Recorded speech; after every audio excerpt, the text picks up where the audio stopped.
ng 90s pa dito? Kamusta kayo? Kamusta tayo? Alam niyo, sa totoo lang tayo may pinakamasayang kabataan. Tayo yung mga kabataan noon na napakababaw ng kaligayahan. Tayo yung mga batang batak sa arawan kahit napagalitan ng magulang, okay lang basta makipaglaro sa mga kaibigan. Di natin alam kung ano yung teknolohiya. Di natin alam kung ano yung cellphone. Di natin kilala si Coco Melon. Kontento na tayo sa mga laruan natin at sa kung ano yung meron. Tayo yung mga batang napakasimple lang ng kaligayahan.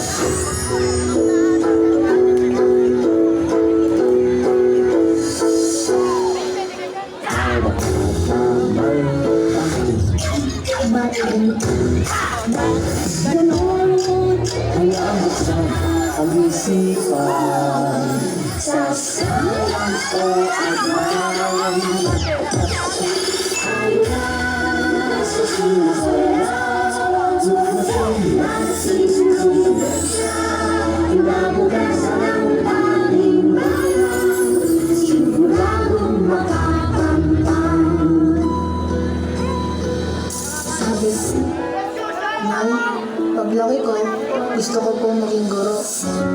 Ang Hiraya Manawari ay sinaunang katagang-Tagalog na nagtataglay ng rhetorical na kahulugan na It's your dreams or abutin mo ang iyong pangarap. Abutin ang talong ng buhay. Gusto ko masisisi ang lalim ng kala.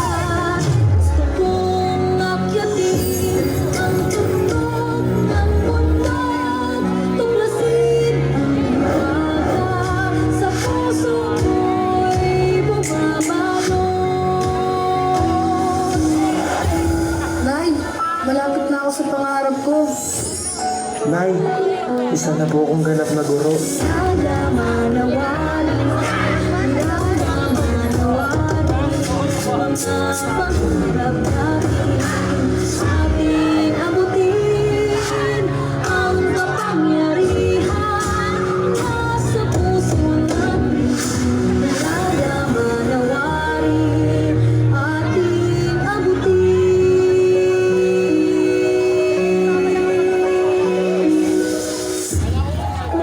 Kung bibigyan ka ng pagkakataon na makausap yung batang ikaw, ano sasabihin mo sa kanya? Ano ba ikikwento mo sa kanya? Ako, bibigyan ako ng pagkakataon na makausap yung batang ako. Gusto ko lang sabihin sa kanya na dadating yung time dyan sa oras mo na yan, nababagsak yung mundo mo. Ipaparamdam sa'yo na kung hanggang saan mo talaga kaya. Susuko ka. Sobrang nakakatulog ng puso yan. Alam ko minsan gusto ko ng sumuko. Sobrang sakit. Sobrang nakakapagod. Ano gusto mo sabihin sa kanya?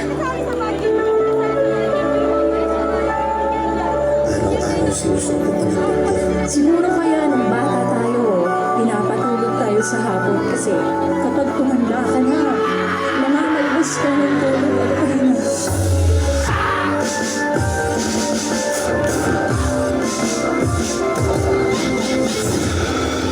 Para sa batang ako. Huwag ka dito. Wala si nanay dito. Sa palagay sa aking buhay.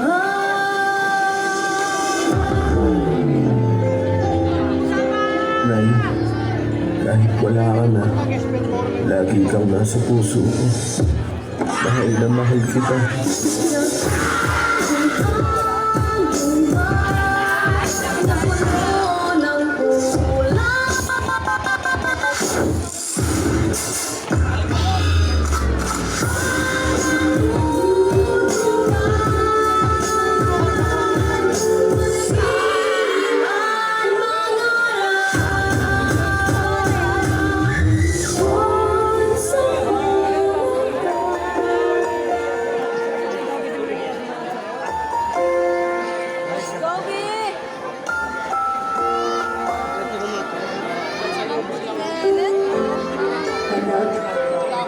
Isa kang walang pagpapalang ipinagkaloob ng Diyos sa aming mga tatang mo.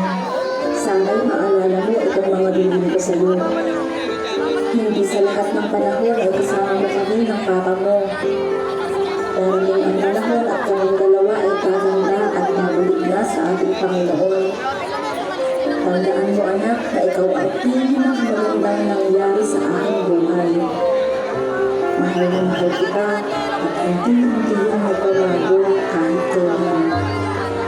Nagmamahal, Mama.